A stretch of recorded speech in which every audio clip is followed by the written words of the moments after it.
YouTube, what is going on? Crowder here, and I'm bringing you guys a brand new video. This is a breakdown style video. You guys have seemed to like these. This is being the clutch situation. This is a pretty cool one. This might be the best one yet. And there's a lot of high IQ plays towards the end game that, you could see kind of how to play solo versus trios. Me and Symphony were playing duos versus trios, and his game crashed. And there's about 12 teams left, 25 people. I have 11 kills, and he ends up getting a scan and repair. He gets kicked out of the game. So it's just me versus a bunch of trio teams. And this is a really good video and breakdown on kind of how to play versus solo versus trios, also in the clutch situation, and also some high IQ plays. So hopefully you enjoy this one. If you guys do, like, comment, subscribe, and all that good stuff, and let's get right into the video.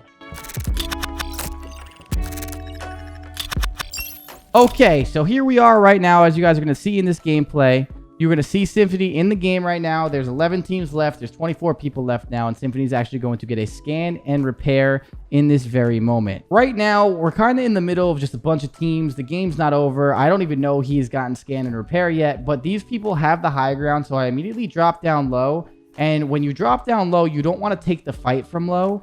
So you can see that I'm actually rotating left to try and get away from this team. And the reason why I'm doing that is to reposition, to refight these guys. When you're in solo versus trios, what you really want to do is always have good positioning and pick apart the team one by one. You're going to see a lot of this in this game of how positioning helps me get these kills. And if you're in a solo versus trios, this is going to sound kind of common sense. If you get one kill and a full kill, you're only in a 1v2. And if you're a skilled player or if you're getting better at the game, you could take on a 1v2 a lot easier than a 1v3 if they're all running at you with plates and bullets and all that stuff. So I'm trying to reposition here for that exact reason. You can see right now, I'm going all the way around to the left, and I'm going to try and catch these guys at these houses off guard because that's going to make it easiest for me to get these kills.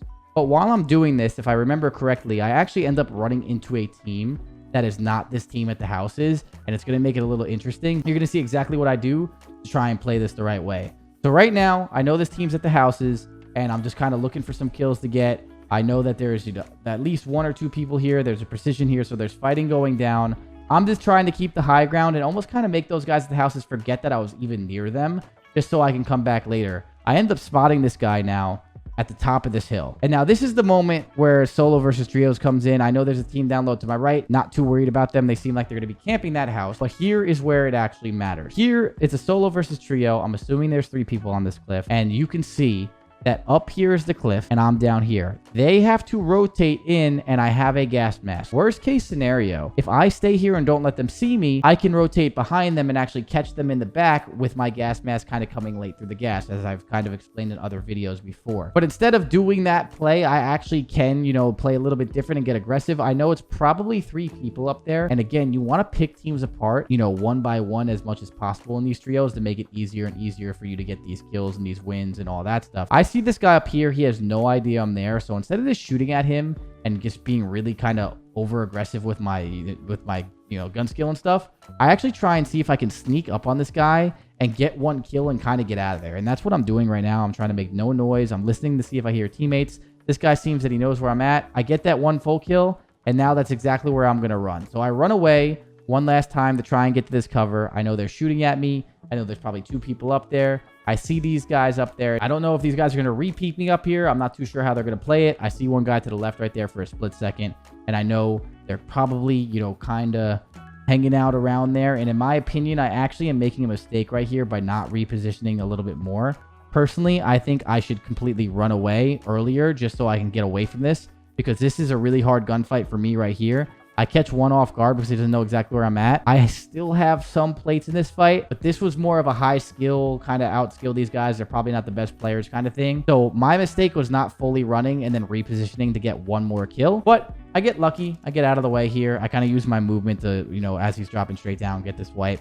Nothing too crazy, but we're still in the game. And again, do not forget that we repositioned up here for one reason, and one reason only: to get high ground on the people at the house. So now these people are at the houses, and I still know they're there. I'm going to be playing very, very late on the edge of gas, trying to get these stims with the munition box, just solely to, kind of catch these people off guard and not really let them know, like, hey, I'm a solo by myself. Please don't rush me. So they probably heard the fight happen above them. And now I'm just going to stay up here, make sure nothing's coming out from the backside, and just kind of wait. Solo versus trios, you never want to be the person that gets caught off guard, because there's probably 3 people, and that is when you die, unless you're really, really high skilled of a player and you finesse them and use your movement, which a lot of you guys that are trying to, get better at taking fights against teams is probably not going to be trying to do all that flashy stuff, right? So I get beamed here. This team now knows that I am up here. So this is where I have to reposition again in my solo versus trios. And I reposition because if they know I'm here and I keep re-peeking from the same spot, if they, start pushing me and get surroundings and all that stuff and angles, I'm going to die. I need the element of surprise. The element of surprise is really what you really, really, really want in solo versus trios. So I'm going to reposition here, kind of move over to the left. Hopefully they forget about me. Hopefully they fight another team. I'm not really too sure, but I want to stay off their radar for a little bit and kind of just lurk around until I can get that reposition and hopefully catch someone off guard. You're going to see it here now. I get into a house. They're probably not going to expect me in this house. And now I'm going to play my game. I know that these guys are in these houses. I'm still kind of waiting. I'm just going to skip forward here because there's nothing too much to watch. Here, skip forward. I know they're in the houses. I'm waiting. And now this is where patience comes in. Again, I need the element of surprise. I cannot afford to be the one running at them. There are some fights over here. I'm going to peek over and see if I can see anything. See, there's people up there shooting. Now I'm just still, again, waiting. I have a gas mask to work with. Most teams that you're playing in Warzone aren't professional, crazy players that are never going to forget about you. A lot of people kind of have a short attention span where they're actually going to let it happen. So you can see why I'm rotating left here. It's just to make sure that I can kind of get back into the high ground on this map. And right here, this bush specifically is high ground and I am safe. And if I can sit here long enough where this zone closes up top to the left, no one will ever expect me up here other than if they are in that house. And that's kind of what I would want to clear after this zone closes. So right now, just being patient. I'm waiting. I'm seeing if I hear anyone, rotating or moving. Kind of being patient, making sure I'm waiting. I know there's 2 other teams now. I'm assuming that there's a guy camping in this house. This is why I'm playing it so patient. And that's why I'm now starting to sneak off to the left to see if the zone pushes him off. I hear them start to shoot over to the left, and now I know that I have high ground on these guys, and they actually rotated off the zone. They're never going to expect me coming from up top because they are completely zoned in on that last team fighting. So now I know where the last team is. I know where this team is. I have all the information I need. I have the positioning because I repositioned. Now I get these easy kills. 1 kill, 2 kill. Now I do make a mistake here. That throwing knife was terrible, but I do make a mistake here. I killed 2 of 3. I kill 1 person. I don't see the third. I assume this guy is self-resing. I drop down and put myself in a bad position.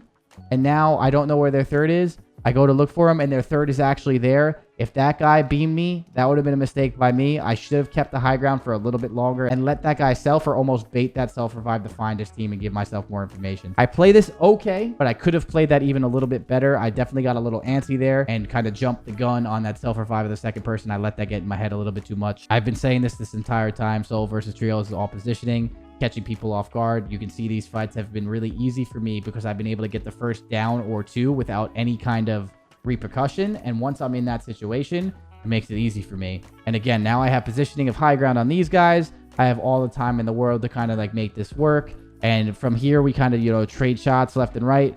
Shaky shots out of me right there. But again, I have the high ground. They can't get up to me. I am in the, kind of driver's seat of this fight. Even though I am 1 person and they are 2, I am in a good spot, to win this game because of the sole fact that I repositioned and stayed high ground this entire time. So I know this guy's there. I'm going to use this precision, kind of, force him off right or left. He goes right. I hit these shots on him here. I actually am able to down this guy and then get this full kill. Leave myself in a 1v1. I know where this last guy is. He is actually under me. I have some head glitches and staircases and rocks. I'm going to be able to catch this guy rotating, get a pretty easy kill with the Combat Scout Recon.